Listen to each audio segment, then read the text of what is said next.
Good morning. It is October the 10th. Welcome to a new live edition of Fumblegate. I'm Jason Grefer. That's former Cincinnati Bengal Adam Kieft. Our Twitter handles it at the bottom of the screen, so give us a follow on the Twitter. Not only both of us individually, but give the show a follow on the Twitter. Also, Facebook.com/Fumblegate. Throw us a like on there. Drop a meme. We don't care if it's funny or not. So, busy show, obviously, today, as we always like to bring you a jam-packed show. We've got another good one here today. First half of the show, we'll be talking the NFL, and we'll go a different direction with our game picks, and you'll kind of figure that out as we go along here. In the college ranks, we'll talk about the Big 12 and what their path is, I should say, to the college football playoff. If they have one after this week, it could be tough. Jim Harbaugh is shooting his mouth off again, so we'll have more fun with that. We know how you folks always love that, and so does this guy on the left. Jim Harbaugh. And then we'll also have our three games of the week, big college football games of the week to keep an eye on. All of them feature ranked teams, 2 ranked teams playing with each other. That's nice to see. We like that. And, of course, we'll also at the end of the show have our college football upset picks of the week, so you'll want to stick around for that as well. So let's get right into it. Washington finally made the move that we all knew was coming, the NFL Washington team, not the college I believe we predicted that. Yeah, we had this one all the way. That he was the first coach to get fired. Turns out we were right. That's right. Jay Gruden is gone in Washington. Supposedly, and according to the Washington Post, Bruce Allen summoned Jay Gruden to the facilities at 5 a.m. last Monday morning to fire him, which is kind of a turd thing to do.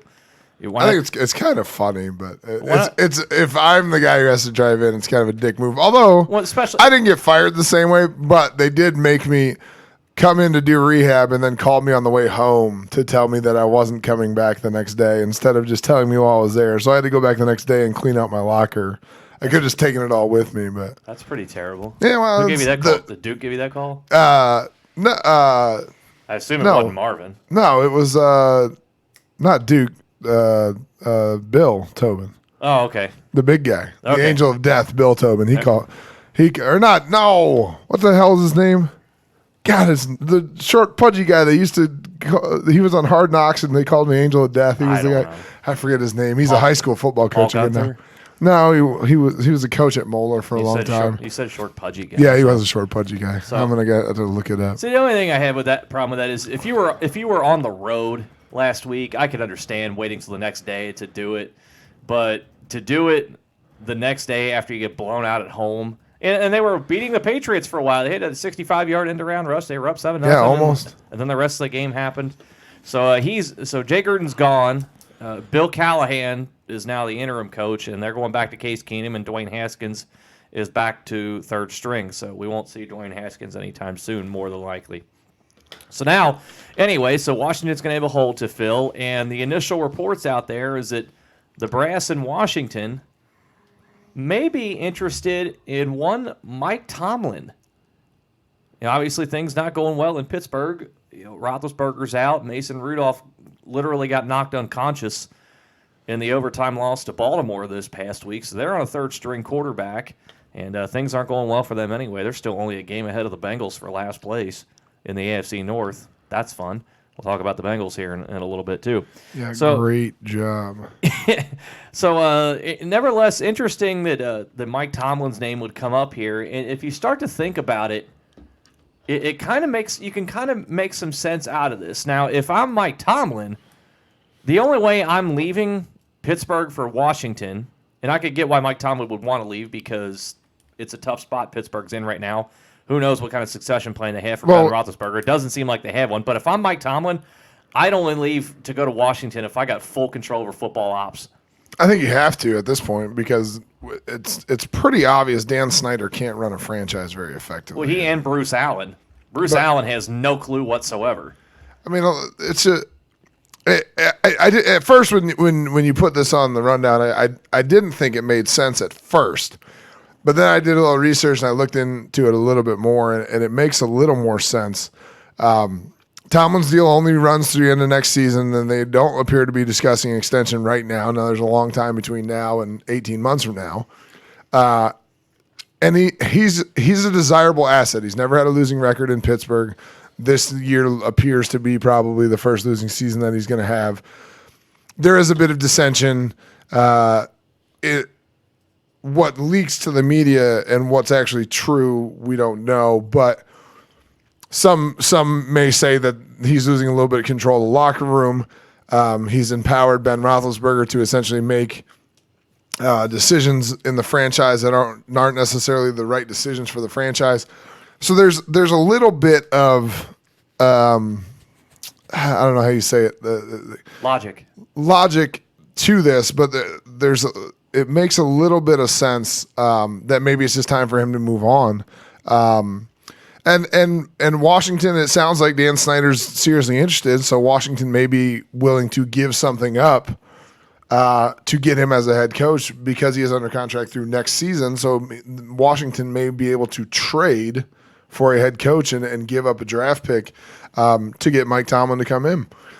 Mike Tomlin is a Hampton, Virginia native. He played at William & Mary, so he's from the area. So that makes sense geographically. But I don't know if he can fix what's wrong in Washington. I saw something. Dan Snyder has never hired a head coach who's ever finished with a winning record.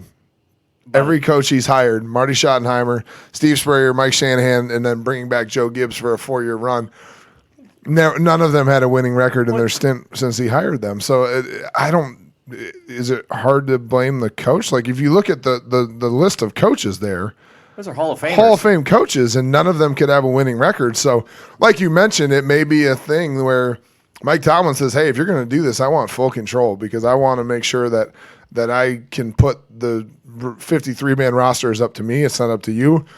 We see it with Jay Gruden and the situation that they have with Dwayne Haskins, where it appears that the coaches on the staff did not want Dwayne Haskins. He, again, went back to third-string quarterback again. Even after they fired Gruden, he goes back to being the third-string quarterback. So I don't know. There's a lot of not good things happening in Washington, and I don't know if even Mike Tomlin's the answer. Is again a very successful head coach who's never had a losing season probably until this season. I don't know if he's the answer. I don't know. It's similar to the situation here in Cincinnati where maybe it's not the head coach, maybe it's the owner. Like there was a poll that somebody put out on the Twitter. It may have been ESPN. Who's the worst owner in sports? And Mike Brown and Dan Snyder, among the 4 choices, those were 2 of the 4 choices.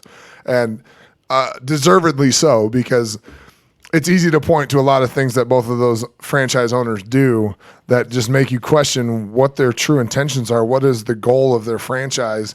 What are they going to do? Now, Dan Snyder's a businessman outside of football, so he has money. He makes money without football. Mike Brown only makes money with football, so there is that difference. As far as Dan Snyder appears to be willing to spend money because he knows his revenue stream comes from somewhere else, unlike Mike Brown. But when he's pulling all the strings, it doesn't appear to be working because he's never fielded a head coach who's had a winning record as a head coach there. So, yeah, I don't know what the solution is. Mike Tomlin certainly is a step in the right direction. He's a proven commodity, as opposed to Jay Gruden, who hadn't been a commodity. Now he was a good offensive coordinator. But Mike Tomlin's a proven commodity as a head coach. But is that enough to take the franchise back to where Dan Snyder thinks they can be? Well, and the problem that you have, and I agree, Tomlin would be a step in the right direction.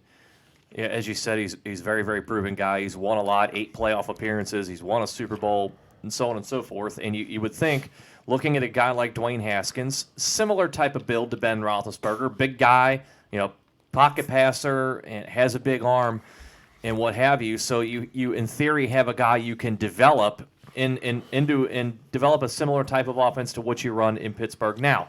Now the problem is, will Dan Snyder and Bruce Allen, who is so far up Daniel Snyder's backside, it's not even funny, will they give whoever they choose the time that it's going to take to fix all the damage that's been done over the last number of years? And I'm not putting that all on Jay Gruden. He's been dealt the hand he's been dealt with and tried to make the best of it, and it didn't work out. You talked about the ownership poll and who's the worst owner between Mike Brown and Daniel Snyder, and you can go 2 ways with this. You can say, yes, Daniel Snyder is more than willing to spend, which is what Mike Brown is not willing to do, but Daniel Snyder has also shown he has no earthly idea how to spend that kind of money. Yeah. He just throws it against the wall and figures, I'll try and buy everything and that doesn't work in football. No, it's not, excuse me. This isn't baseball. You can't just buy championships. Correct. You have to spend your money wisely, and Daniel Snyder doesn't appear to have been doing that. And that's the problem, is that he is such a hands-on owner, and Bruce Allen does whatever he tells him to do. I don't know that if a guy like Mike Tomlin, who at this point in his career, and everybody knows my feelings of Mike Tomlin, he has earned the right to, if he leaves Pittsburgh, go to another organization and say, I want full control. He has won enough to where he has earned that right. And I don't know that Washington and Daniel Snyder would be willing to grant that to him. I really don't know. And so whatever the case may be, whomever Washington hires, just keep in mind, Washington fans, it's going to take a while to turn this around. It's going to take probably a long while. Yeah, I mean, we're seeing it here in Cincinnati too. Like, the franchise coming off of a long tenured head coach, no different than Washington, but it's going to take some time to get the ship righted here in Cincinnati, and similarly in Washington, it's going to take some time to get the ship righted, and no matter who the guy is. Now, one advantage that Washington has a little better than the Bengals is, I think Washington is just a younger team. They have more younger pieces to work with. It's just going to be, who can put all those pieces together. So the other question, the problem again goes back to, will Daniel Snyder have the patience to stick through a rebuild? Because we all, he wants to win for as much as he does want to win. He does want to, and that's the difference. Mike Brown could care less about winning. He just wants profits. Yeah. He wants more money in his pocket. And so that is the one difference. Snyder wants to win. He just has not found the right management and football operations people to figure out how to do it. Plus, he's not willing to cede control over his roster. And you know as well as anybody what happens when an owner decides, I know more about football than the football guys here, and I'm going to say who we're carrying on the roster. Yeah, and that's, it didn't work here in Cincinnati, and it doesn't appear to be working in Washington either. So, yeah, it's the balance of control is likely going to have to change, and maybe Mike Tomlin is the guy who gets Daniel Snyder to finally step back and say, hey, I'm going to trust the guy who's won a Super Bowl, as opposed to, me and my GM just doing whatever the hell I feel like. So, right. We'll see if that's the case. Again, first one to fire always is the first one on the hunt. So they got the longest time to find their new head coach. I don't think they're going to stick with Bill Callahan by any chance. I think it's going to be an outside hire, and Daniel Snyder would be remiss if he didn't at least make a phone call to Pittsburgh and see what the availability, what it would cost to trade for Mike Tomlin. Because it doesn't sound like he's going to want to wait. I don't think Mike Tomlin gets fired. I know they're having a bad season. I don't think he gets fired because Roethlisberger's out for the year. Obviously the turmoil with losing AB over the offseason and stuff. Like, I think that he's earned the right to have a bad season, so he doesn't get fired. So the only way that he leaves Pittsburgh is to get traded for. So it'll be interesting to see, if Daniel Snyder makes that phone call. I'm assuming if that's who he truly wanted, he probably already did make the phone call. But we'll see how it shakes out over the next 11 weeks of the season. And obviously Pittsburgh and Washington are both not going to make the playoffs, so they can make a head coaching hire as soon as the season's done. So, we'll see. We'll see what happens going forward. We just talked about Washington not contenders, but we have a surprise contender we're going to talk about next year. San Francisco 49ers sitting at 4-0 and atop their division, who we thought, the Rams and Seahawks controlled this division, and all of a sudden the 49ers are sitting on top of it. What do you think? Are 49ers contenders or pretenders? They're in the hunt. I don't think that I wouldn't peg them as a favorite in the AFC. I wouldn't even peg them as a favorite in the NFC. I'm sorry. I wouldn't peg them as a favorite in the NFC West. Yeah. Right now, I mean, they're obviously off to a tremendous start. What their defense did to tear Cleveland to shreds was impressive. Disgusting. Matt Breida has all the makings of an all-pro running back. He's got speed for days. He has strength for days. This is a team that's definitely on the right path, and it's going to be a dogfight in the NFC West to see who comes out of it to get into the playoffs. I don't see all three getting into the playoffs, the Rams, the Seahawks, and the Niners. Somebody's going to get left out just because we've talked for multiple times about the NFC North and all four teams in the NFC North being above 500. Yeah. You have Dallas and we think Philadelphia, in the East. And in the South, you have New Orleans is there. Tampa's kind of hanging around. Yeah, I still think they're pretenders. Probably, I would yes. like to see them be successful. I still think they're pretenders. The thing with San Francisco now is right now, you don't have a number one wide receiver. You've got Kittle, the tight end, who's the best tight end in football. Right now he is. Right now he is. But you don't have a game-breaking wide receiver. Marquise Goodwin's fine, but he's more of a slot guy. Yeah. I think in his best asset, he's a slot guy. Very good.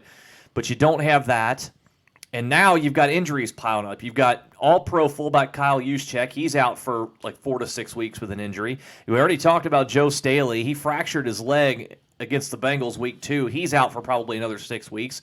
And now Mike McGlinchey, your starting right tackle, is having his knee scoped. He's out for a month or so. So you've got your fullback and your 2 starting tackles now out for probably at least another month, if not 6 weeks. And we've seen how Jimmy Garoppolo can struggle when pressure is thrust upon him.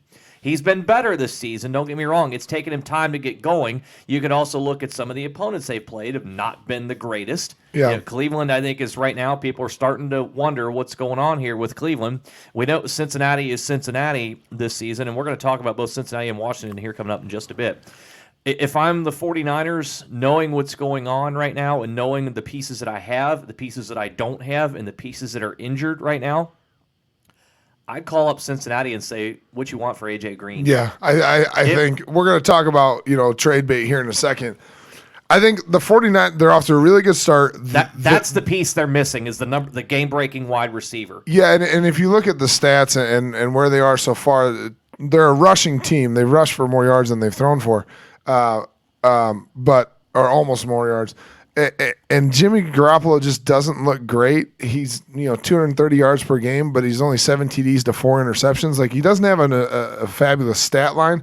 They are kind of doing it with defense right now, and they look good, particularly on defense. But they're going to need some pieces. Like, they're going to need more if they want to truly be contenders. And the middle part of the schedule shapes up pretty good for them. Now, they're going to the Rams this week, but then they have the Redskins, who are by all accounts the trash can of the league right now. The Panthers, who are somehow still holding on without Punchface under center. Because Christian McCaffrey is the best running back in football the dude right now. He's I saw a stat. He's got more yards than Gurley and who was it? Gurley and somebody else combined. And Gurley went to Twitter and said, "Don't bring me into this. The dude's just having an amazing season." Mm-hmm. But then they're at the Cardinals, and then they have the Seahawks, but the Seahawks at home, and then they have the Cardinals again. So like this next stretch sets up pretty well for them, because save the road trip to the Rams, everything else appears to be a winnable game, except for the Seahawks, and they're at home for the Seahawks. So I think the middle part of the schedule shapes up pretty well for them. But they still need that extra piece. They do need a true number one receiver. Again, the tight end leading you in receiving isn't bad, but when your next best receiver only has 30 yards per game, that's not good. It's easier, and you can correct me if I'm wrong, it's easier to game plan to take a tight end out of the game. Yeah, just because of and nothing against Kittle, but he's working in a limited space now. He is very good, but he's not as big and dominating of a presence as, say, like a Travis Kelce or Rob Gronkowski, where you can split him out anywhere and he's a mismatch for people. Like, you can still game plan a way to take him out, because he has to work a little closer to the offensive line as opposed to splitting him out wide outside the numbers and just throwing it up for him. Now, he can do stuff like that, but again, just not as big of a physical presence. And certainly not taking the top off like a guy like A.J. Green, who we're going to talk about here in a second, I think, could be a piece of trade bait for people.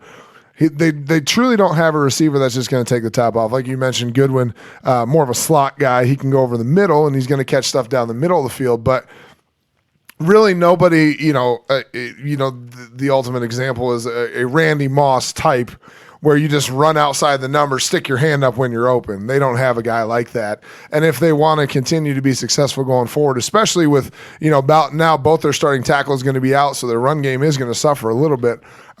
They're going to need at least one big offensive weapon. And again, there's trade bait out there. So we're going to see, I'm assuming they're going to be buyers given their start. You have to be. You got this is strike while the iron's hot. You got to go for it. Yeah, and a couple stats I found last night, and this is what makes me think a little more. They even are more contenders than pretenders. They're the only undefeated team left in the NFC. 3 of their 4 wins coming by 14 or more points. 24 more points in all their games this year, which is a lot of points in the NFL. 24 per game is pretty good. Allowed 20 or fewer in all 4. They're one of 4 teams with more than 10 takeaways, and all the other teams with 10 takeaways or more have played an extra game. They're the only team that's played 4 that has 10 takeaways. And they're the only team in the NFL that ranks in the top 4 in both total offense and total defense. That's a well-rounded football team. Like that's something you can win with. We've talked about it in the past with different teams. Having an elite defense can only get you so far. Having an elite offense can only get you so far.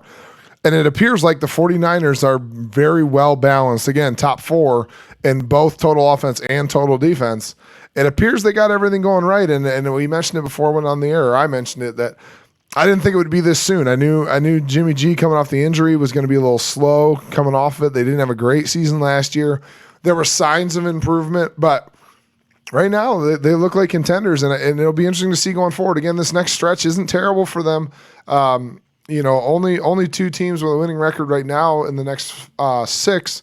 So, even if they only go 2-4 in those games, you're still at 8-2. Like 8-2's got a pretty good shot at making the playoffs. So, it's going to be interesting to see where they go from here. Again, assuming they're buyers at the trade deadline, so we'll see what they're out there picking around for. But yeah, right now I got to consider them contenders. The division is tough for them. Like it's not an easy division. We know the Seahawks are good and we know the Rams are good, but as of right now, I think they're contenders, and we'll see what happens. Again, missing some pieces now with the all pro fullback, all pro left tackle, and now their right tackle. We'll see what happens with their run game, and if they give Jimmy G some more weapons around him to make it a little easier on him while they wait for those other guys to get healthy. Well, now you talked about it. The trade deadline's coming up, and you're starting to wonder because we see that Miami is doing what they're doing. They're tanking. They won't come out and publicly admit it, but they're tanking. Tank for Tua. So now the trade deadline's approaching, and you wonder now, will some of these teams that are bottom feeders in the league start to maybe move some pieces? There are 4 winless teams entering Week 6, and here they are. You have Cincinnati and Washington both 0-5. The Jets and Miami both 0-4 since they've already had their early bye week. And so there you go. So now you look at these rosters. And Dalton makes me drink. Well, I was there this past Sunday at that game, so yeah, he made a lot of people drink. Yeah. Expensive drinks, by the way. Well, the ones that showed up, at least. The announced attendance was higher than UC's game on Friday night, although you said the actual attendance was probably a bit lower than what was announced. They announced 42,000 distributed tickets. Yeah, you said that it certainly was not 42,000 people inside the stadium. It was probably maybe 30,000 people. Yeah, there. Not a good look for the Bengals. Right. So, yeah, that wasn't the case. So anyway, you've got Cincinnati, Washington 0-5, the Jets, Miami 0-4. It's always fun, or maybe it's sad also, to look at rosters of teams that are just bad, and these 4 teams are bad, and try to find out if teams want to be sellers, who could you look at from each of these rosters and pick somebody off that would be worthy of trade bait, that could get you some trade value. So we went through and decided, it says there name one player from each team. We might have more than one, to go through that may draw some trade value. Let's start off with Cincinnati. 0-5 now, couldn't stop. Arizona gave up over 250 yards on the ground to Arizona. So that's pretty bad, even though they decided with 7 minutes to go, they decided to try to show a little fight, but wound up losing. They've shown some fight, and the Bengals aren't but you maybe also, as terrible as these other teams, because they're still trying to be competitive, unlike Miami and Washington. But you also look at this team in Cincinnati saying, well, you're 0-5 and you're losing with these pieces. What could you get if you trade some of these pieces away and just start stockpiling assets? They got to be sellers, and we've talked about it, and we look at Miami. Let's start with Cincinnati then. Give us a name or two for somebody that's. I got 3, and I don't know what they're worth, but they're all worth something on the market, and I'll go with the one that's worth the most. I think AJ Green is worth the most, and I've read rumors that when he's healthy, he's worth a first-round draft pick. And I would tend to agree because he becomes the number one receiver on almost any franchise in the league. But he's got to stay healthy, and that's the drawback to AJ Green is that he hasn't played this year, and he hasn't played a full season, I believe, in the last 6. So to trade him is tough because you can't guarantee that he's going to work out for the team. That's a conditional draft pick. Yeah, it's got to be conditional draft pick. I don't think you're going to get just a straight first for him. I think Andy Dalton's a tradable asset because he's a marginally good quarterback. Now their offensive line is trash, so it makes it very difficult for them to be effective. But when he's got a decent offensive line, he's shown that he can be a pretty good quarterback. And so I think there's some trade value with him. And it would appear, or at least in my thought process, that the Bengals need to move on from Andy Dalton. He's just no longer the answer. You need to get younger in general. You need to find someone that's more dynamic and get some value from him while he's still a starting quarterback. This year is obviously a lost year. They're not in any threat to make the playoffs or even upset people. So, let's see what your young guys can do. Let's get something back for Andy Dalton. You're not going to re-sign him when his contract's up anyway, or at least it doesn't appear that that's going to be the case. So see what's out there for him. And then Geno Atkins, who is still a big guy in the middle of the field. He's a run stopper. Again, a defense looking for an upgrade, particularly at their defensive line. I think Geno Atkins has to be I'm using their best pieces, but at some point you need to, you need to get something back for these guys because you're not going to re-sign them probably in the long run. So get something for them now instead of just letting them walk for free in free agency. So those 3 in particular, just because I think the value on them is so high. Again, AJ Green and Geno Atkins being the highest value. And then just because you're moving on from Dalton, you might as well get something for him. So, we'll see.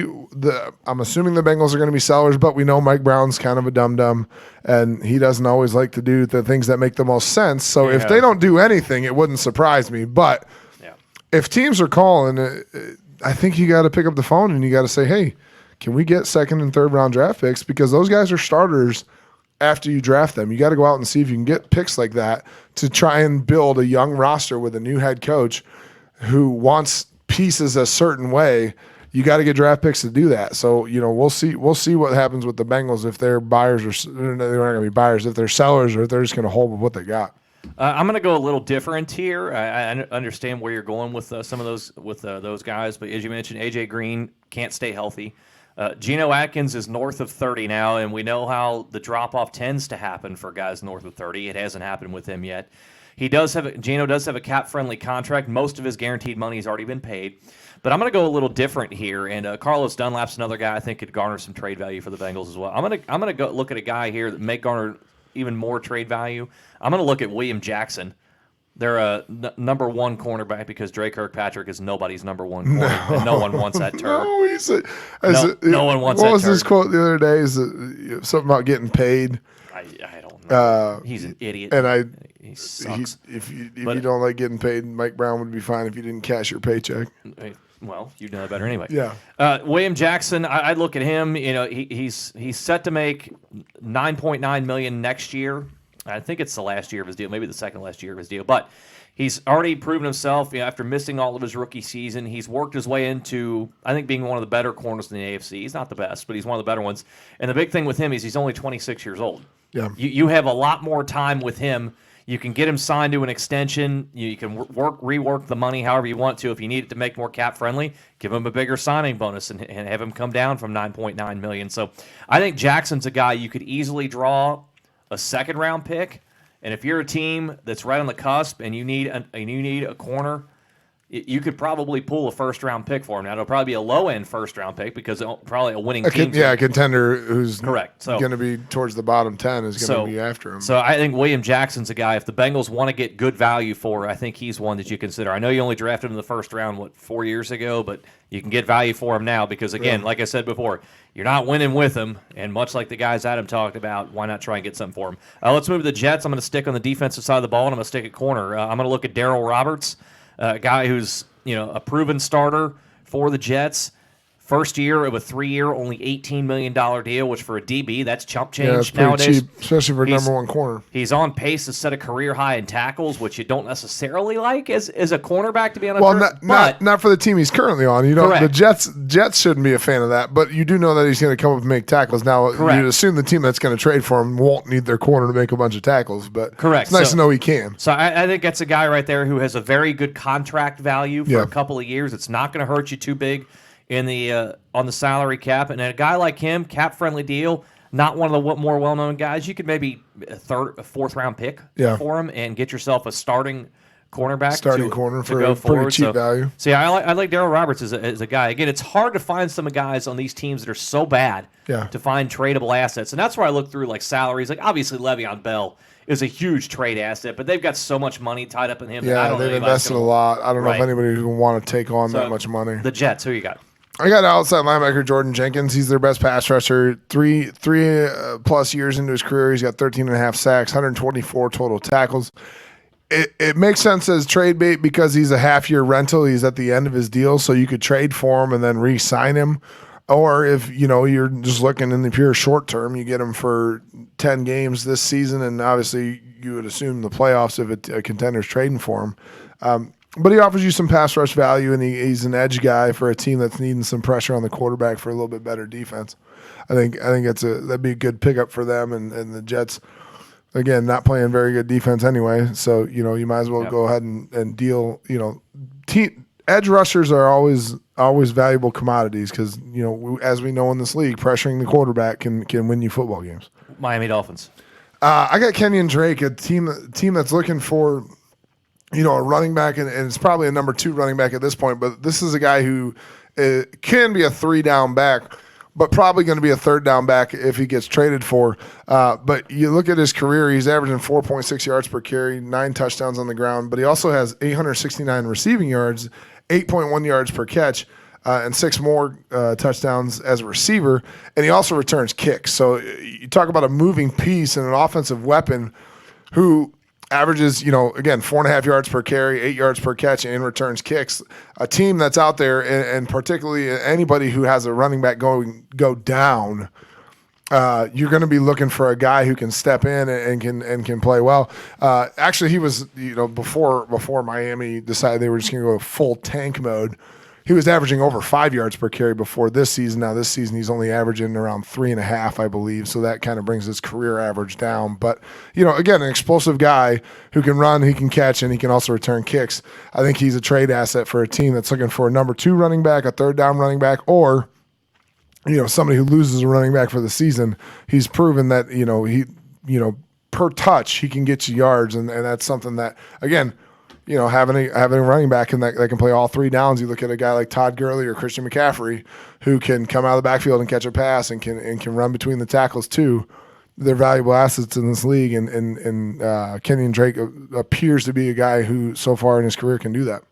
I'm going to go on the offensive line here just to throw you a bone because, again, with Miami, this is very hard to find some tradable assets. I'm going to go left tackle Jesse Davis, who's played a bunch of right tackle, but now playing on the left side for Miami right now. And after they trade away Larry Tunsil. Correct. So you had to have somebody move there. But with Jesse Davis, just 27 years old, so you have time with him. Young. You also look at his contract. He's on the hook for only $3.8 million for next season.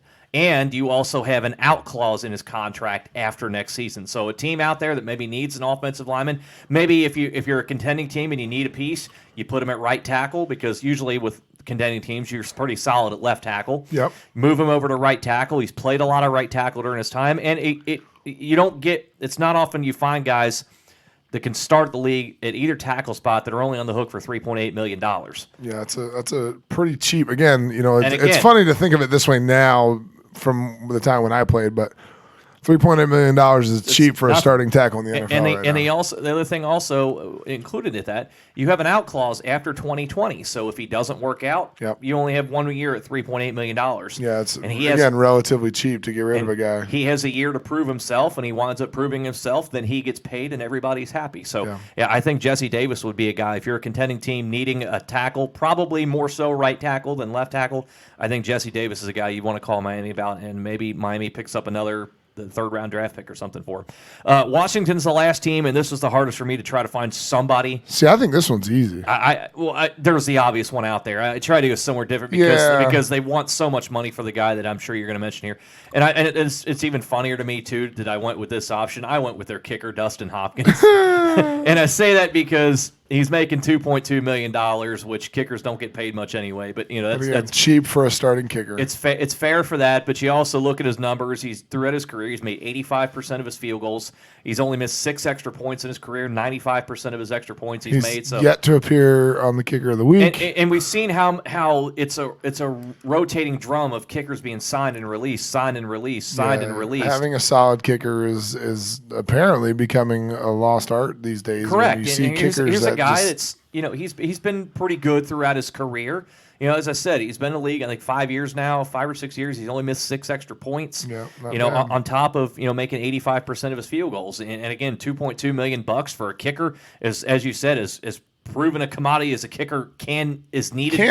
Can be and is needed in the we league. We like it when they're not. Yes, of course.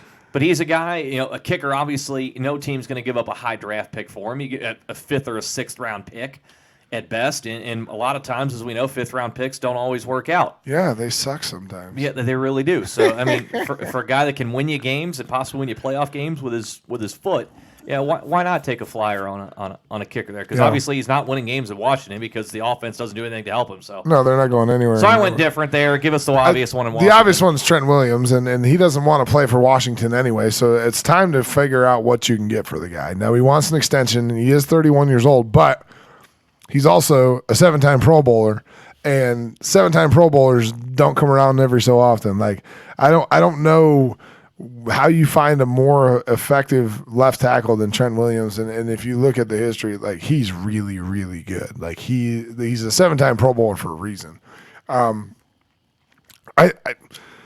If you need a left tackle, Trent Williams is the guy who's on the market. You need to go out and get him. Now he wants a stupid amount of money for his contract, but put him on a contender, and maybe he takes a little less money going to a contender where he knows he's competing for Super Bowls and gets the hell out of Washington, because right now everybody wants the hell out of Washington. So there you go. I think it's the obvious move, but it's also that makes the most sense. Like he's not gonna put on a helmet for Washington this year until it gets to the point where he's messing with his accrued seasons.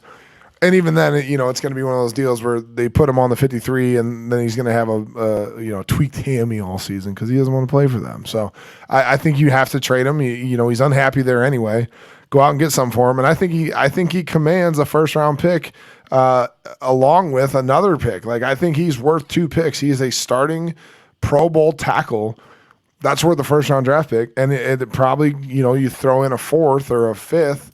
Or like a 3rd, certainly with a 3rd, I think you have to deal him. Like he's not going to play for you. You got to deal him, and you can get a pretty good selection back for him. So I think that's the obvious move, but I think it's a move that they need to make because otherwise he's just sitting there doing nothing. Maybe a 1 next year and maybe like a 3rd in 2020. Yeah. Like you could split it up over 2 seasons, but he commands a 1st-round draft pick. But again, is a starting left tackle, a 7-time Pro Bowler, worth a 1st-round draft pick? Absolutely. Like there's no question in my mind. All right, let's go to our game picks for the week, and this is going to be a little different here than we normally do. We'd like to normally tell you the 3 biggest games of the week to make picks for. And since we talked about the winless teams who may have trade value, and this may be the last week or 2 that we see some of these guys in their current uniforms, let's focus on the winless teams this week. The first one features 2 of them. Somebody gets a win this week. Well, maybe. Well, Arizona, Detroit proved that week 1. This could, by all accounts, this could end up in a 0-0 tie. Washington's at Miami. Neither team's won. Washington is favored by 3.5. They've got a new head coach in Bill Callahan. They're going back to Case Keenum if he's healthy. Miami has decided Josh Rosen's our guy the rest of the year. Barring injury, Fitzmagic will stay on the bench. Stupid. Why would you ever bench Fitzmagic in that majestic beard? Well, he doesn't have to put a helmet on and ruin it now. I know with the chin strap. I think Miami gets their first win here because Washington has nothing going right for them. At least Miami has some continuity with the terrible players that they have. Yeah, and they've had some competitive fight to them. And I've never been in a locker room where a guy's gotten fired mid-season, but anytime a guy gets fired mid-season, they're just not turmoil, but you kind of start to question what's going on, and it's hard to kind of bring everybody together when stuff like that happens. And it's in Miami, so there's going to be like 12,000 people there cheering for the Dolphins, and it's I like Miami at home, and Washington just doesn't appear to have anything going right. And Miami's probably building this up as their Super Bowl because this is their opportunity to go get one. So I think Miami wins this one. I have Miami winning 24-16. I don't ask me how they get 24. That's I was gonna say that's a lot of points for this game. I don't have the worst. I don't have a freaking clue. I almost put on here. I thought about this, just like I'm gonna give you another bold prediction. I almost said there was gonna be like 7 turnovers in this game. Well, that's probably not a bold prediction. This game could easily be 7-3 though, and the 7 might be like a guy who snaps the punt snap over the punter's head, and the guy picks it up and scores. If the over/under on this for total offense is 600, I'm probably going under. This game could be really ugly, or who knows? It might actually be an exciting football contest. That's the thing. It always starts. If your teams have nothing to play for, and then they throw out a classic football game. Yeah, you could just be back and forth battle, and it ends up being like 38-42 or something like that. Yeah, and it makes it even more fun because both teams stink. Yeah, but it's fun for in the short term. It'd be a fun game to see that happen. But I think it's going to be more like 7-3. Let's move on to another winless team here, and it's time to bring back America's new favorite game of Will They Cover? The Cincinnati Bengals are on the road after seemingly it looks like the way they're playing. They're one shot at a win against Arizona, and they let that one slip away. Well, they still got to play Miami later this year. So they're one shot at a win slipped away the way they're playing right now. They're at Baltimore. Baltimore's kind of come back to the pack a little bit. They've lost 2 of their last 3. Baltimore's favored by 11.5. I think Baltimore covers easily. I was there when the Bengals played the Cardinals. The Bengals had no idea how to stop anything Arizona was doing running the ball. They also got absolutely no pressure on Kyler Murray whatsoever. I think he was brought down once in that football game. So your defensive line can't get any pressure on the quarterback. Your defensive line can't stop the run. Your linebackers are just not very good at all. Preston Brown and Nick Vigil and the other guys that I can't even tell you who they are, not very good either. I don't see Baltimore really having any problems scoring against Cincinnati this week. I have Baltimore winning 31-14. It wouldn't surprise me if they run for 300 yards. No, I think they cover. And again, you mentioned couldn't bring down Kyler Murray. By all accounts, Lamar Jackson is a more physical, better runner than Kyler Murray is. Kyler Murray at 5'3". Now he is mobile, but let's not pretend like he's a big physical presence. He was shorter than every referee on the field.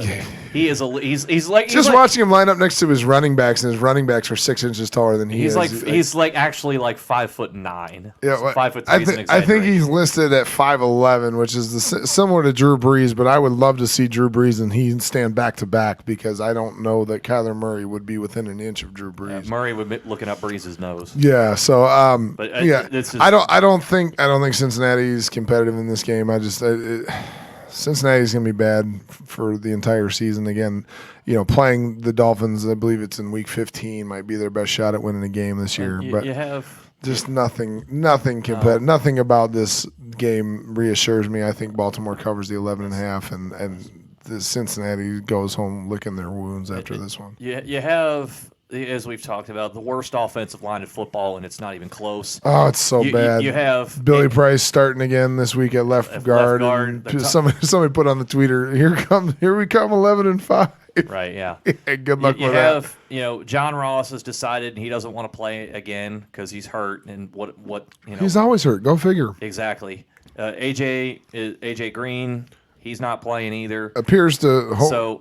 I hope for him he gets shipped out because I'd like to see him play for a contender. And every time the ball's thrown near Tyler Eifert, you're wondering, is he hurt again? Because he can't stay healthy either. Yeah. He would be another trade asset for the Bengals if he could stay healthy. He's cheap though. He is a cheap option. I think he's only making $2 million this year, so he's a cheap option to deal. But again, a guy can't stay healthy because you have Green and Ross out. You have the complete unwillingness by Zach Taylor to take one shot down the field. They took one shot down the field, and it was the 43-yard touchdown to Boyd that tied the game.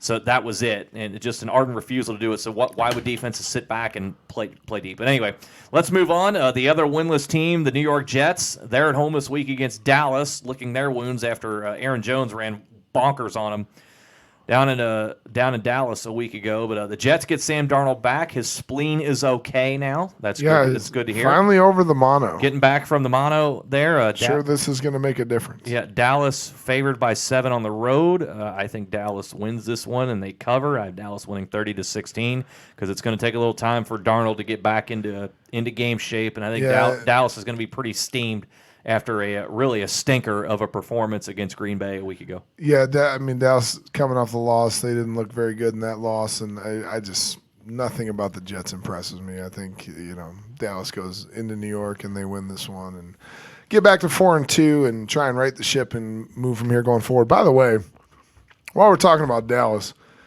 what about Dak Prescott says he's worth the $40 million that he's asking for right now? No. I saw a stat in that game. First of all, I believe he's like 7-39 against winning teams with a winning record, and we see what quarterbacks with losing records against winning teams can do, a la Kirk Cousins up in Minnesota. They knew before they traded or before they paid him big money that he couldn't beat winning teams. Dak Prescott has a similar pedigree when it comes to playing winning football teams. He's not good against winning football teams, and we saw it with the game against Green Bay. Saw a stat. You know how many yards he threw for on third down in that game? 0. 0 yards on third down. Like, you're not going to win a football game if you can't complete a pass on third down. Like, it's not going to happen. So he's good. He's good. He's not $40 million good. Thank you. I mean, he's a 15th, 16th best quarterback in the league. I would say for market value, $25 million would be the cap for. Yeah, like the fact that he's out there demanding to be the highest paid quarterback in the NFL boggles my mind. That's ludicrous. And we saw Ezekiel Elliott is the key to that offense, not him. Because when Ezekiel Elliott was out, they struggled. Correct. So Ezekiel Elliott's back and they're doing better, but they're Dak Prescott is not the key cog in that equation. The offensive line is more important than him, and the running back's more important than him. Who are you game planning to stop? Ezekiel Elliott. Thank you. Like That's all you need to know. Yeah, the fact that he's asking for $40 million and then you see his performance on Sunday, it's just like, oh my God, do you want to be the highest paid quarterback in the league with that performance? It's bad. But we got some more people that, bad performances. We're going to talk about bad kickers because they're not worth $40 million. They're never worth $40 million, and I don't know that all of them combined. combined are worth $40 million. They're worth a bag of potato chips, maybe. This list week is maybe as solid of a list, top to bottom, some as really ever, good ones as too. we've ever had on the show. And so with that, Adam will give you his nominees for the Kicker of the Week award. Then finally, at the end, of course, we will give you our winner of the Fumblegate Fatty Kicker of the Week. So we started out strong this week. On Thursday night, right after the show, we get the Thursday night football. Greg the Leg Zerline misses from 44 to end the game. They lose to the Seahawks. The Rams lose to the Seahawks 30-29. Starting off strong. Start the week Thursday night. Got a game-winning kick missed from 44 yards. He set the tone. He said it was a bad swing. What does that even mean? Are we on the golf course? Yeah, come on. He didn't hook it into the woods. It's the freaking leg. Kick it. Buffalo's kicker Jackson Baltar. Now the Buffalo Bulls, not the Buffalo Bills. Missed from 24 and 46 and the extra point in overtime. They end up losing to Ohio 21-20. So he missed 2 in regular and 1 in the overtime. And then, lose by 1. All he had to do was kick the extra point in overtime, and they could have went to the next overtime, but he missed the extra point, so that doesn't matter. He was the leader in the clubhouse. He was the leader in the clubhouse, but the rest of the weekend. There's everywhere. Albany kicker Dylan Burns misses an extra point, and from 40 they lose to Richmond 23-20. Brown kicker Dawson Gepferich missed from 39 and 42. They lose to Rhode Island 31-28. Tulsa's Jacob Rainey missed from 44. Would have made it 33-9 at the time, and I believe it was midway through the third. He misses from 43 in the second overtime. So he's missed from 44 and 43. So in the third overtime, they trot out their backup kicker, Zach Long, and he misses from 42 in the third overtime. They lose to SMU 43-37 in 3 overtimes, but 3 missed field goals doesn't help. So bad that they got to bring in the backup, who promptly misses it himself. Dummy. I thought it was going to be the same kicker. If it was the same kicker, we had a really strong nominee early from college football. 3 missed kicks, and they lose in triple overtime. Well, and how bad is he? The kid, the backup kid they brought in, it was his first collegiate attempt. First collegiate attempt, and he promptly friggin' misses that one too. Stony Brook Seawolves, just wanted to get the Seawolves in there. Nick Courtney missed from 37 in regulation. They lose in overtime to James Madison, 45-38. Tennessee Tech's Hater Zayden, drinking the Haterade, missed from 33 in the fourth quarter. They lose to Southeast Missouri State, 43-37 in 2 overtimes, so the one in regulation made a difference. Cal Poly's Colton Thieker missed from 32 in regulation, 48 in overtime. They lose to Montana State in OT, 34-28. D3 kicker, found this one late last night. This is a really good one.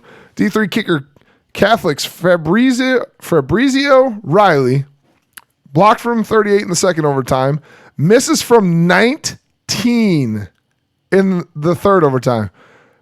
In the first overtime, he missed from 19. Second overtime, blocked from 38. He missed an extra point in the fourth quarter. They lose in 2 overtimes to the Coast Guard, 20-14. The 19 that would have won the game, win the game with a 19-yarder, and he freaking missed it. Trained monkey range. Again, trained monkey range, missed from 19. The extra point in regulation wouldn't even went to overtime, but he missed the extra point in regulation. Dummy. Here's one you found. This is a nice one, too. NAIA's Concordia out of Nebraska. Now, there's a few different Concordia colleges. There's one in Illinois. There's one in Indiana. This one's in the Concordia in Nebraska. Jordan Spilnick missed from 27 in the second overtime, 39 in the third overtime. In the fourth overtime, instead of kicking the field goal, would have been a 23-yarder. What did they do instead? They went for it. What happened? They didn't get it. So they end up losing in 4 overtimes. They lose to the University of Jamestown 13-10. Boy, it would have been nice to have that 27-yarder in second OT that would have won the game. Friggin' trained monkey range again. No trust in your kicker in the fourth OT. Again, if they kick it from 23, it would have been tied because Jamestown ends up winning it on a field goal. Could have been 13-13 heading to the fifth overtime, but you miss in the second OT, you miss in the third OT, they're not going to trust you in the fourth OT. The reason why I brought this to Adam's attention is to further drive home the point that we'll find you. We will find you. I mean, we got a D3 kicker who, again, 38 and 19 and an extra point, trained monkey range, and NAIA, we got a trained monkey range and a third overtime miss that would have won the game, and then in the fourth overtime, they don't even trust him to kick it. But this week's winner, and we almost had to wait for the entire weekend to play out because, again, lots of early nominees. As you can see, Greg Zerline started off on Thursday. He could have been the winner there because this is an NFL kicker missing from 44.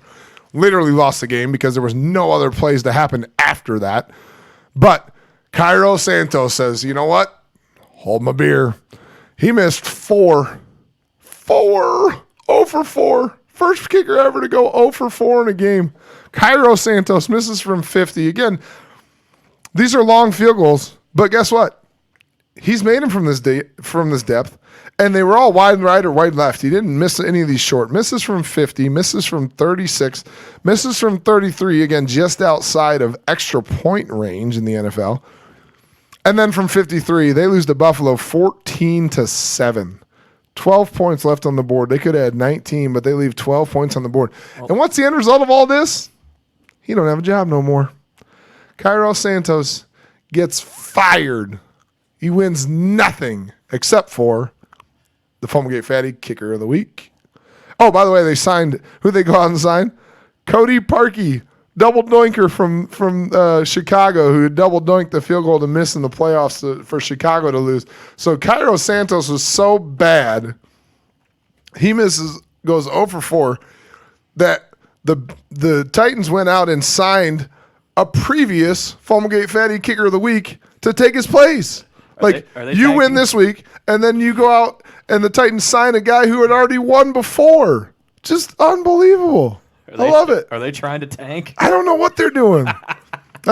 You can't get much worse than 0 for 4. Obviously, it's never happened in the NFL before. You can't get much worse than 0 for 4. But I don't like the Cody Parkey. That was he's known as the double doinker. He was doinking field goals all season last year. Oh man. Oh, again, we mentioned it. Maybe a good kicker in the NFL is undervalued because. Tennessee, God, they can't even find a replacement. They got to go with a guy who's been a Fumblegate Fatty Kicker of the Week before to replace a guy who won this week. 0 for 4, yeah. Cairo Santos, not a good look, bud. Hey, best of luck in retirement, though, because I don't think any team's looking you up in the future. Woo.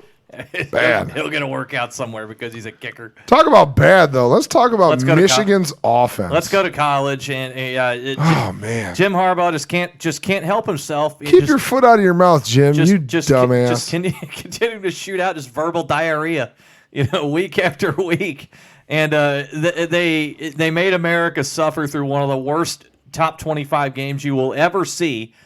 They beat Iowa 10-3. And as I said, I watched this game from beginning to end. It is one of the worst college football games I've ever watched in my life.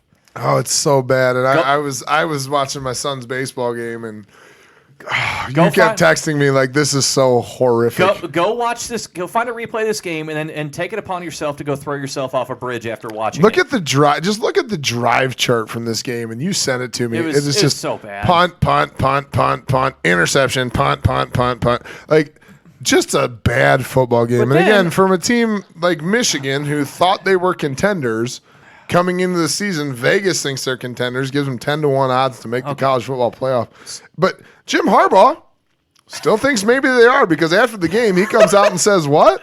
Our offense is almost hitting its stride. Just about to hit our stride. What are you talking about? As you see, we've got sheets of paper here, and we like to make notes just so we have things like stats and stuff, information to talk about. So you see the question at the bottom of the screen. The only thing I put underneath the topic here, as far as my notes go, and I'm going to turn it over to you, I have no idea. I have no idea what he's talking about, and the floor is yours. So I thought maybe he was wrong, and maybe I'm wrong, and maybe their offense is hitting their stride. So let's go look at their top performers on offense and where they rank. Shea Patterson, guess where he ranks in almost every statistical category in the Big Ten? 11th. How many teams are in the Big Ten? 14? They change everything. Yeah, it's more like the Big 15 or whatever it is. He ranks 11th in passing percentage, touchdowns, QB rating. He's 7th in total yards, not top half of the league. Charbonnet, he's a freshman, right? I'll give him some credit. He's a freshman, He's 18th in rushing. There's only 14 teams. Yeah. There's 2 quarterbacks who have more rushing yards than he does. Just hitting his stride, though. They have less points in the Big Ten than all but 4 teams. Let's name them real quick. Rutgers. Fired their head coach. Completely inept as a football team. Shouldn't even be in the Big Ten. Mm-hmm. Iowa, who they beat. Iowa scored 3 points. Iowa's offense is not really a high-powered offense, but I'll give them credit. They got more points than Iowa. They're still a top 25 team. Northwestern. Yeah, they're really a team that's making waves in the national front. And they're Purdue, who we've already talked about, Brahm's job may be in trouble. Yeah, they got demolished by Penn State. They're just hitting their stride. They've outscored 4 teams in the Big Ten. One of them being an Ofer team who fired their head coach already. A team they just beat by scoring 10 points to outscore them 10-3. Northwestern, who probably won't make a bowl game, and Jeff Brom at Purdue, who's probably fighting for his job this season. But they're just hitting their stride. Jim Harbaugh, do you need a crowbar to get the foot out of your mouth? You are an idiot. Again, Michigan fans, stop deluding yourself.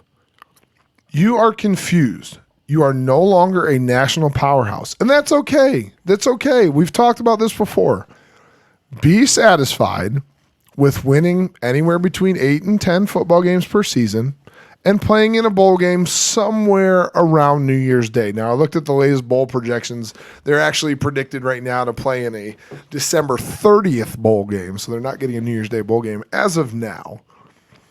But again, you look at their schedule, like I picked Iowa to beat them this last week, and turns out they had every opportunity to, because they only need to score 11 to win the game.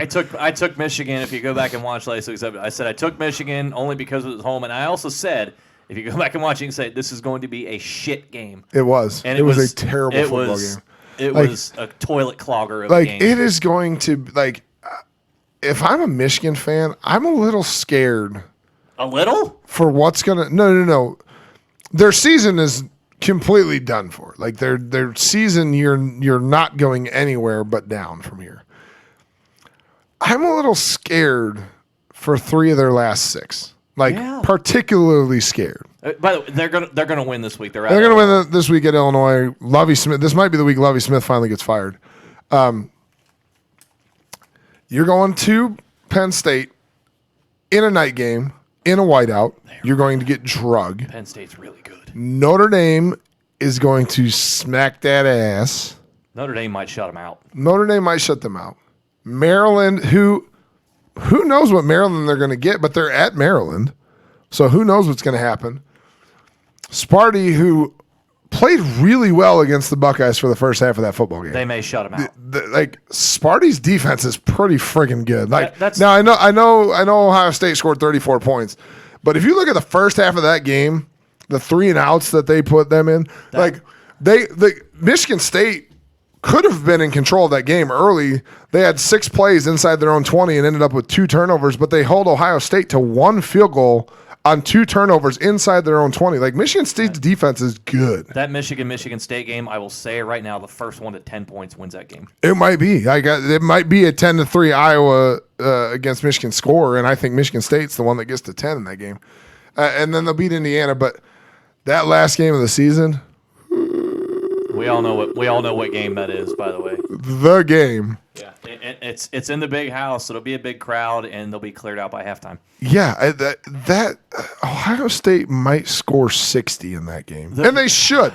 By all means, I don't care that it's a rivalry and it might come back around. Guess what? It ain't coming back around. Michigan is not going to turn the tables anytime soon because they've chosen to ride with Jim Harbaugh. They've chosen to suffice themselves with having the biggest stadium in college football, and now they're going to not even be able to fill it by the end of the season. And they're just going to be an average football team. They're nothing in the foreseeable future, save hiring Nick Saban, makes you a contender anytime soon. There's nothing out there, and we talked about it before. What coach is out there that comes into Michigan and makes them a contender? Because it's not Jim Harbaugh. Jim Harbaugh is not making you a contender. What about it says, oh, yeah, they're 1 step away? This was the year they were supposed to be 1 step away. And this 1 step away is going to get them 8-4. They're hitting their stride. They're hitting their stride on offense. But again, Shea Patterson in the bottom half of the league in every statistical category. Charbonnet being outrushed by 2 QBs, 18th in the league in rushing. And you're scoring 140 points. You got 140 points. You're outscoring Rutgers, Iowa, Northwestern, and Purdue when it comes to Big Ten. 2 of those coaches are probably getting fired. And Iowa, we know, isn't exactly a high-powered offense. Harbaugh, you're an idiot. I feel so bad for Michigan fans who still are convinced that he's the guy. No, I don't feel bad for those. Well, no, I don't feel bad for you.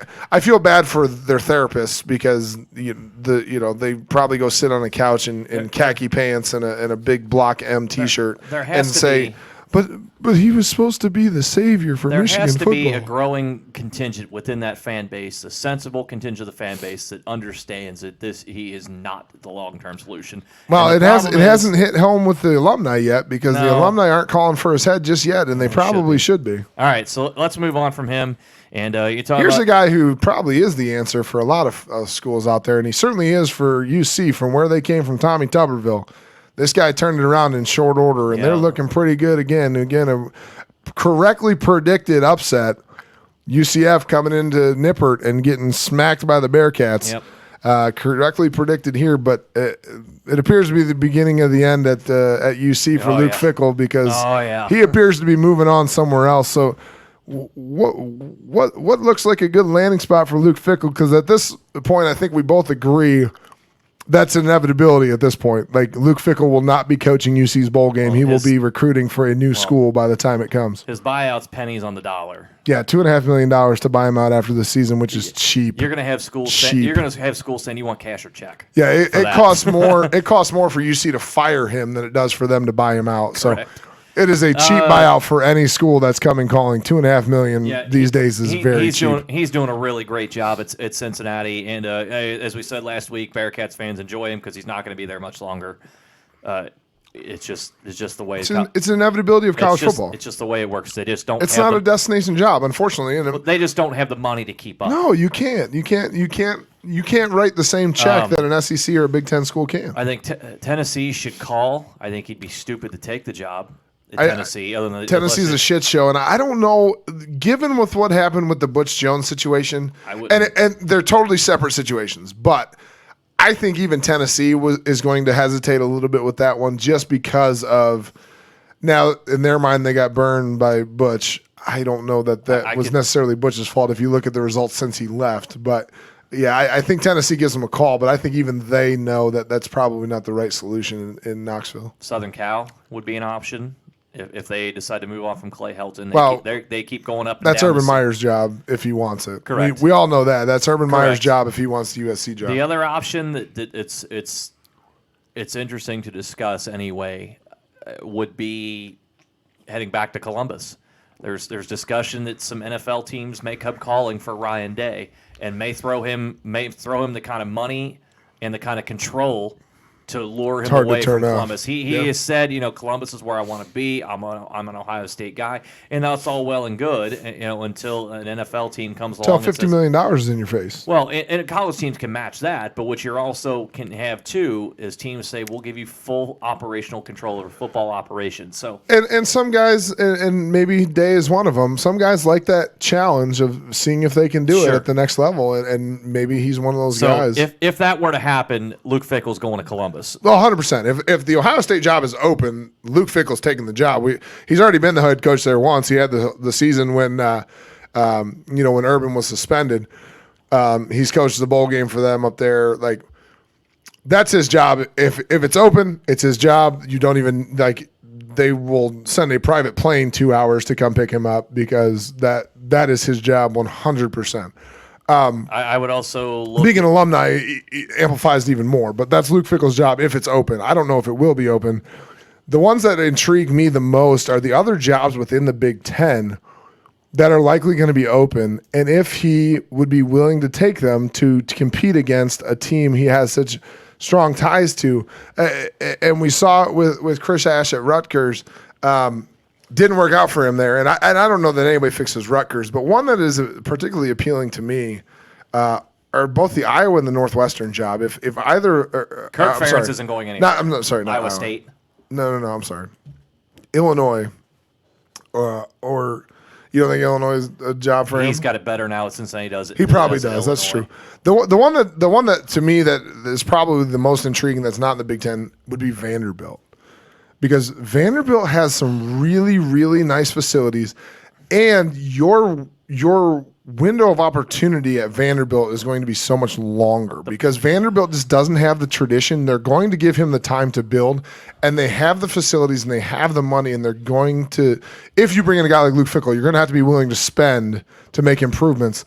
And at Vanderbilt, successful within 3 years – is 6-6 and making a bowl game. And that to me would be what would be appealing because Vanderbilt's going to be able to pay him and he's going to get time to do what he wants. Now, is he ever going to be able to compete with Alabama? Probably not. But if you can get Vanderbilt to the point where, say, Kentucky is, where you're, a 10-2 season at Vanderbilt, that's a really good freaking season for Vanderbilt. The issue that you have, anybody's going to have at Vanderbilt, Luke Fickell included, is that is a serious academic institution. It is an academic institution. That is like an Ivy League level academic institution. So what happens in that case is, and I get it from a football standpoint, I totally understand what you're saying, because the academic standards are so high at Vanderbilt, you're almost immediately going to lose. You're limiting the recruits you can go after. Exactly. And that's the problem because in the SEC, you got to have recruits if you're going to have any kind of competing, not necessarily with Alabama, just in the SEC East alone with, Georgia, Florida, Kentucky's trying to come up. Tennessee's still going to occasionally pull in kids. Will Muschamp can recruit at South Carolina. And then you also have Missouri who's trying to get themselves going. It is so tough there. Yeah, it is. But that to me, given the proximity to where he's familiar with, obviously Ohio and Tennessee, relatively close, you're probably already recruiting kids that could go to a Tennessee school versus an Ohio school. Obviously, the entire state of Kentucky being in between. The area that he's in would be fairly familiar, and he's not competing in the Big Ten against obviously his alma mater and obviously people he's coached with before. I think that one seems to be intriguing to me. It's going to be interesting to see what else is open. Like we said, if Ohio State's open, that's his job. If USC is open and Urban Meyer doesn't take that job, that's the job. I'll give you one more possible scenario here. I could see a scenario looming where Southern Cal moves on from Clay Helton, which I think a lot of people expect it's going to do unless they like run the table. I could definitely see at that point, if Urban Meyer says no, I could see them putting a call into James Franklin at Penn State. What would it take to get you to leave Happy Valley, go out to USC? James Franklin has no ties to Penn State. He did a very nice job at Vanderbilt, and that's what got him the Penn State job. But I could see James Franklin, seeing that he's going to have to deal. He's got Ohio State in the way, basically in the Big Ten, to make the move to USC.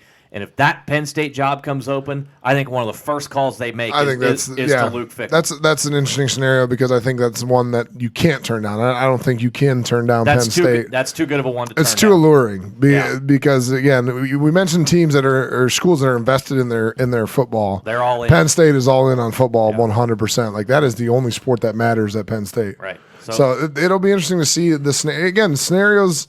We'll see how college football plays out in the scenarios that present themselves. But, it'll be interesting. And I got one note here. Luke Fickell's been in Ohio his entire life. He's never left Ohio. He's played in Ohio. He coached in Ohio. The only time he didn't have something associated with football was his brief stint in the NFL. Every other time he has been in Ohio his entire life. And it appears, save the Ohio State job being open, that he will finally coach outside of the state of Ohio for the first time in his entire life. So it'll be interesting to see the scenarios and what's available out there. But, best of luck, Luke Fickell, going forward with UC. But it appears that this is the beginning of the end of his tenure here at UC. And, again, I don't think he coaches the bowl game. I think he's recruiting for whatever the next school to hire him is. Let's move on to on-the-field scenarios. And as we said at the top of the show, there are 3 games between ranked teams, both teams being ranked in these matchups, and we'll talk about those and we'll get the picks here in just a bit. But the first scenario we don't want to discuss here as far as on-field scenarios goes, the Red River rivalry is this Saturday at noon, which is fun to see. A good game at noon as opposed to that Michigan-Iowa crap from last week. Oklahoma and Texas playing in Dallas at the Cotton Bowl. I love they play at the Cotton Bowl and they haven't moved it into the Cowboy Stadium. That's really fun. Better. It's really fun. But so you look at the way things are set up. Oklahoma has bludgeoned everybody they've played so far. Granted, it has not been a very strong schedule that Oklahoma's played against. Texas has the one loss to LSU. And if there's such thing as a good loss, it's a good loss to LSU because I believe it was 34-28? It's something high scoring. Joe Burrow went nuts against the Texas defense. But you look at the rest of the Big 12, and it is not much to speak of. I know Baylor's had a bit of a resurgence right now. They're 5-0. They've cracked the top 25. Matt Rule's doing a great job Baylor there. Looks pretty good. But not much to speak of the rest of the way. And so you wonder, looking at this, and this is our question, if Oklahoma loses to Texas, does the Big 12 have a path into the college football playoff? And right now, I'm going to say no. I'm going to say no right now too because you look at the way things are set up for both of these schools. Texas has the loss to LSU. So the problem that Texas has right now, they need LSU to keep winning, but they also need LSU to drop one more before the end of the season. You have to keep them winning because it makes your loss look better against them, but you also need them at some point to lose to somebody. Yeah, the head-to-head, the fact that LSU beat you head-to-head, you need them to lose at some point. You need LSU, I would say right now, basically, they've got to lose a close one to Alabama for you to feel better about your chances there. But you look at their schedules the rest of the way. The only ranked team that both have left on their schedule is Baylor. They both play Baylor. That is it. So because you look at the way things are setting up, you can just go ahead and pencil Clemson into the college football playoff unless... Well, we already saw they had their one letdown game against UNC, or what we assume against UNC. Now UNC to give a blueprint on how to beat them, but I still don't see anybody else on their schedule. You can go ahead and pencil them in. In the SEC, you've got Alabama, you've got Georgia that are both going to be there right at the end. You have LSU right there at the end. Auburn's still going to be hanging around and may cause some havoc, even though Auburn was taken apart by Florida's defense last week. Surprisingly so. Yeah, incorrectly predicted by both of us. Florida didn't expect that one. Florida played really well in the game, and they deserved to win.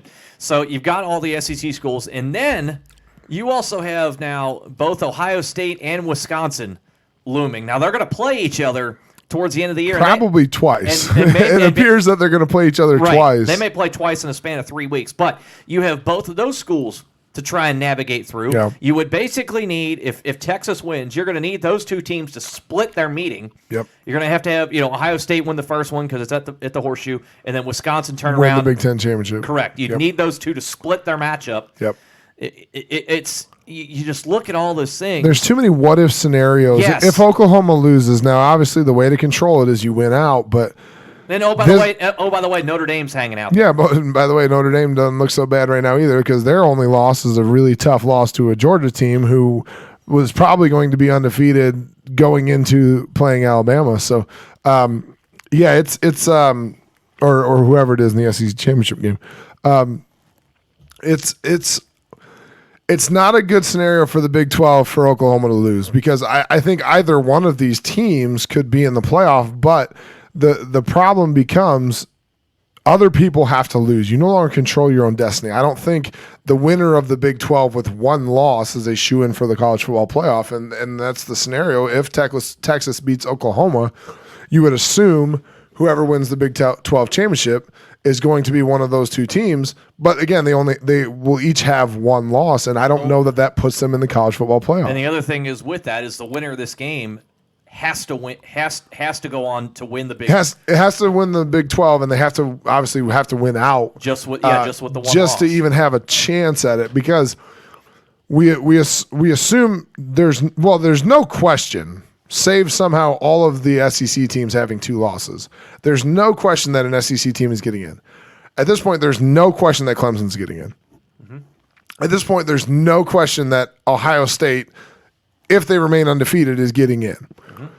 And Notre Dame, I think right now on paper, Notre Dame gets in maybe even over an undefeated Oklahoma team because Notre Dame's only loss is to a really, really good Georgia team that they played very tough. It's and tough. Oklahoma has looked impressive. This game is really going to tell the tale of the Big 12. Obviously, if Texas wins, I agree. I don't think there's a path in for them if the season plays out the way we suspect it to. But yeah, it's not good for the Big 12 to rely on Oklahoma being undefeated for someone to make the college football playoff. So we'll see that. I mean, this Saturday we're going to find out. The game kicks off at noon. At the state fair, it's going to be a really fun football game. But yeah, Oklahoma has to win this one for the Big 12 to guarantee a shot at the college football playoff. Again, they would need to remain undefeated. They got to beat Baylor down the stretch, but. I don't see a scenario where a one-loss team, Big 12 team, gets into the college football playoff. Okay, so Oklahoma, in that vein, if Oklahoma has to win for the Big 12 to be a player in the playoff, do they win this game against Texas? I think they do. I think they win. I think Oklahoma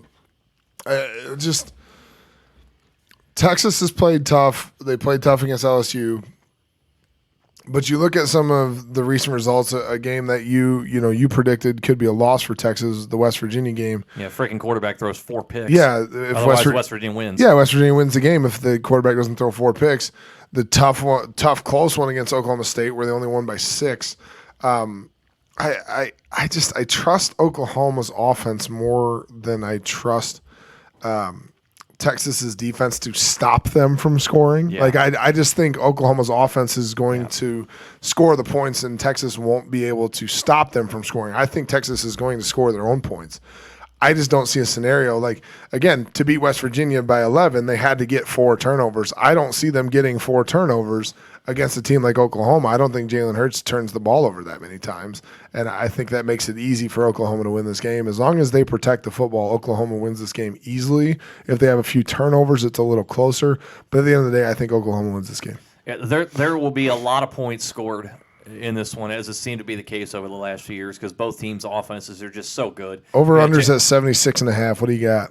You got the over? Yeah. Well, because Oklahoma's averaging 53.5. Texas is averaging almost 42. So this could easily be a 90-point game here. Well, and Oklahoma's favored by 10.5, and because I like giving scores here because he won't do it.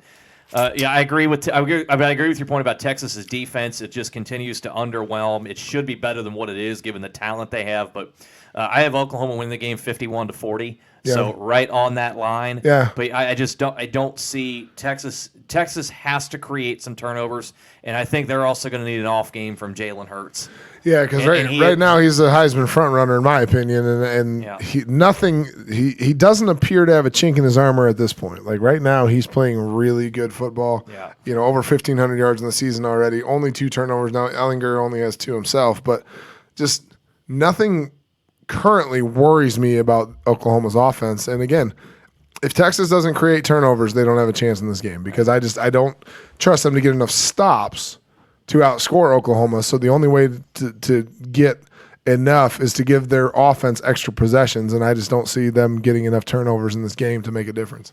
Let's move on to another matchup between 2 ranked teams, and we're going to go to the Big Ten. Iowa returns home after whatever that was against Michigan last week, and they're going to take on Penn State, who Penn State looks mighty good. Yeah, they ain't bad. They're looking really good on both sides of the ball. Obviously, it's hard to really get a good, accurate representation of them off of last week's game when they blew out Purdue. But their offense looks really, really good. Clifford has been spectacular, taking care of the ball. He can run it as well. Their defense is, what are they going to have, 7 points a game right now? 7.5 points a game. Not bad. They haven't played a murderer's row schedule. I will say that. No. That factors in. But then But again, you still got to play the games and line up, and the most points they've allowed this season was 13 points to Buffalo, which is pretty good. Penn State, I think, wins this game on the road. Iowa will keep it close because they always seem to play better at home. When they go on the road, and I said this last week as well, when Iowa goes on the road, their offense doesn't travel at all. It certainly didn't travel to the Big House. So they'll keep it close at home, but I think Penn State wins by a touchdown. I think Penn State wins 28-21, and all of a sudden, if that happens, now you got to start talking about Penn State being a factor in the East. Yeah, I got Penn State with this one too. I don't do scores because 1, I don't research that much, and 2, I'm just lazy. Yeah, I think Penn State wins this one. I think, again, it sets up nicely, and the Big Ten is going to get a little more interesting if they win this one. Obviously, Michigan coming to town next week in the whiteout. By all accounts, we both assume that one's going to be a win for them. So it's setting up an undefeated matchup with OSU in the second to last week of the season. The week before OSU plays the game, call them what you want to, but possibly a trap game for Ohio State. Now, it is at the Horseshoe, but Ohio State may be caught peeking ahead to a Michigan team. Now, we don't assume Michigan's going to be any good, but it is a rivalry game, and sometimes it's hard to ignore rivalry games for the sake of big games that come right before it. So setting up an undefeated game against Ohio State in the second to last week of the season, they got to obviously win this week at Iowa, but I think they handle business at Iowa. Again, Penn State looks pretty good. Their offense is pretty good, and their defense is really good. And again, not a murderer's row, but only allowing the most is 13 points this season. Pretty good. So I got Penn State winning this one, and I think as the season plays out the way we think, that Ohio State and Penn State is going to be a matchup of undefeated teams playing for the bid in the Big Ten championship game. Let's move on to one of the marquee matchups. Some people would say it is the marquee matchup of the weekend. Florida coming off of a really nice win against Auburn, played well throughout. Kyle Trask continues to play well, played in the second half on a slightly sprained MCL and still gutted it out. By the way, great story from him, and I didn't know this about him beforehand. The first game he started in his career was at Florida. He didn't start a single game in high school, and he didn't start a single game until this season at Florida. He has been a career backup, including high school. Now, in high school, he was behind De'Aaron King, who we talked about at Houston. Yeah. But yeah, really cool story for a kid who, did everything right for his entire career. Got recruited to go to Florida despite never having started a game in high school. And it's pretty awesome to see the success that he's having. And obviously the team success of Florida, it makes it a lot more fun too. But now we're taking Florida a little more seriously. A lot of people were saying to me really overrated at 5-0 a week ago. We said they didn't pass the eye test. They didn't look appealing. Well, but boy, did they prove us wrong last week against Auburn. Did, and now they're on the road in Death Valley. It'll be a night game. Hopefully LSU breaks out the white helmets because they're the coolest helmets in college football. Yeah, white helmets are pretty dope. They are. This one is going to be should be another low scoring affair, I would think. Thought last week's game, it's already low scoring. They put up a little more points. Yeah, it was still relatively low scoring. Pretty tight defensive game. But now you're asking Kyle Trask, who's not 100%, to go on the road into Death Valley, which is one of the toughest places to play. Yeah, tough environment. LSU defense is not what it's been the last few years. They've still got dudes. The dudes are young, and so they're not quite up to where the snuff of where they've been over the last few years. Florida also a very emotional game against Auburn, understanding that it was a really good Auburn team coming in, needed to win to try to keep their aspirations for the long term alive, and they did it. Now you're asking it to go on the road, and now you're asking this Florida defense, who played well against a true freshman at home, you're going to ask them to go on the road against LSU, who no one has figured out how to slow down their offense all season long. Joe Burrow is another guy I think right now is right near the top as far as the Heisman goes. He has to be in consideration. I mean, you look at his numbers; he's already almost at 1,900 yards, 22 touchdowns. Like, he has to be. The Heisman race is getting really fun, and it's early in the season, but we'll see how it sorts out as it goes to the end. But there's a lot of people you can consider for the Heisman right now, and he's playing really well. And like you mentioned, tough task for Florida to take the show on the road. You know, we saw how they struggled on the road at UK. You know, if it weren't for a missed kick, may have been able to lose that game. I think LSU is a much more difficult place to play, and no offense to Commonwealth Stadium. Commonwealth Stadium, damn it! Commonwealth Stadium. Commonwealth Stadium. It's not the damn Krog. Yeah, no offense to Commonwealth Stadium, but LSU is a much more difficult environment to go in and play, and I don't think the show goes on the road quite as well here. You know, in Death Valley, I think LSU wins this one.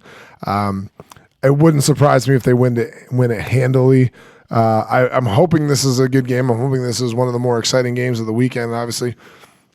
You know, I usually don't get to watch until about the 3 o'clock games for college football. My son plays at 3 this week, so I probably won't get to watch college football till the evening. So I'm hoping this one's a fun game to watch. But, yeah, I got LSU winning this one. I wouldn't surprise me if it was handily by a couple touchdowns, but I'm hoping that, you know, Florida keeps it close. 10-point game or so, but I think LSU wins this one. I say LSU 27-14, and a little bit more back to closer to what Florida I think really is. Good football team, but still not quite in the upper echelon. Not quite ready to take the next step just yet, but not quite. You know, a lot of improvements this season for Florida, and you know, losing this game isn't a shame. Like, LSU is a pretty daggum good football team, so it's not wouldn't be surprising that they lose this game. And it's still a lot of positives for Florida so far this season. And again, we doubted them with the eye test, and then they go out and beat Auburn.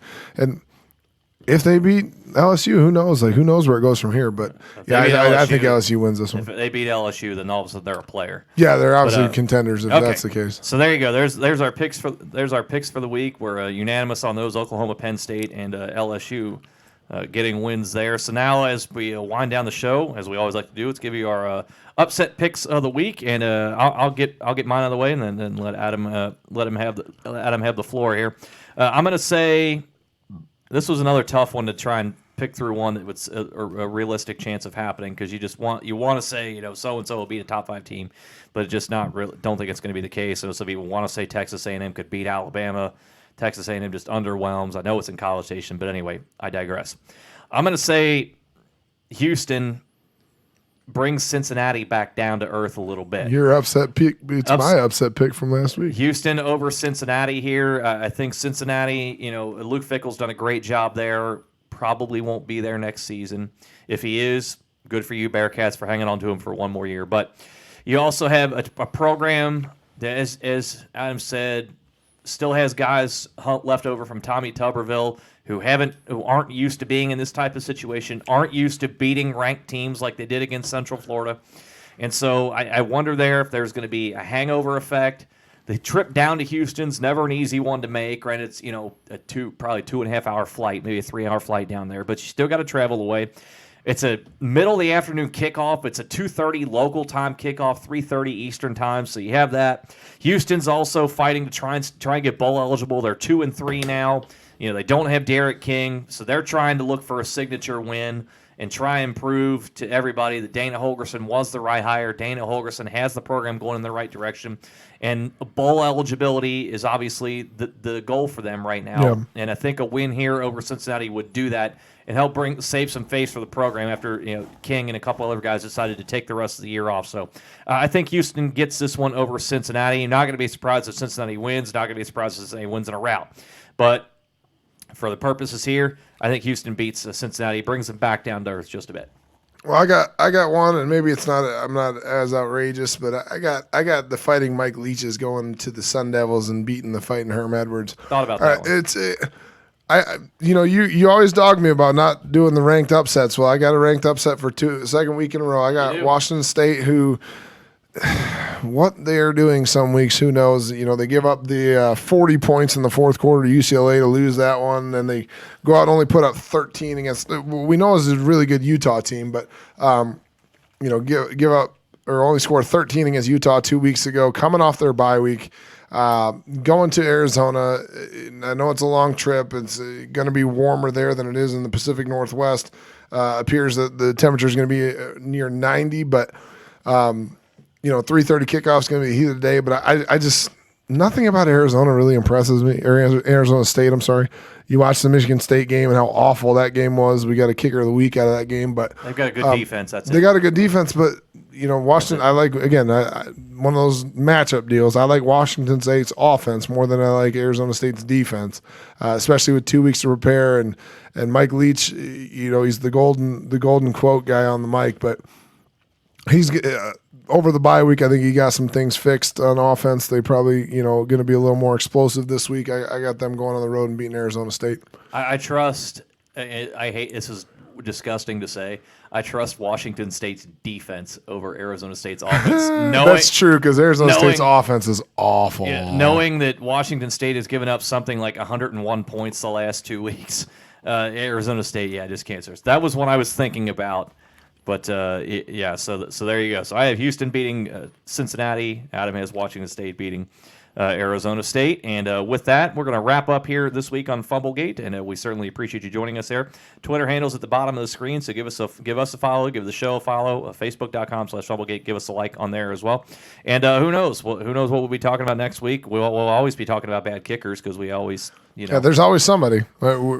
Don't worry, we'll find you again. D3, NAIA, Division II, we'll find you. Thank you, the power of technology that all this stuff is available online. We can find out when the D3 kid misses from 19 yards to lose the game. We'll find you. Or the NFL kicker who misses 4 field goals and gets himself fired. Now he's unemployed. Yep, now he's unemployed. So and they hired a previous Fumblegate Fatty Kicker of the Week to replace him. Yep, hired the double doinker to replace Cairo Santos, and that is a picture of Cairo Santos after missing one of his field goals last week and costing a win against Buffalo. So as he's been released, we are releasing ourselves from this broadcast here today, and we'll be back with you next week, next Thursday morning, 10 a.m. Eastern Time for another live edition of Fumblegate here on YouTube.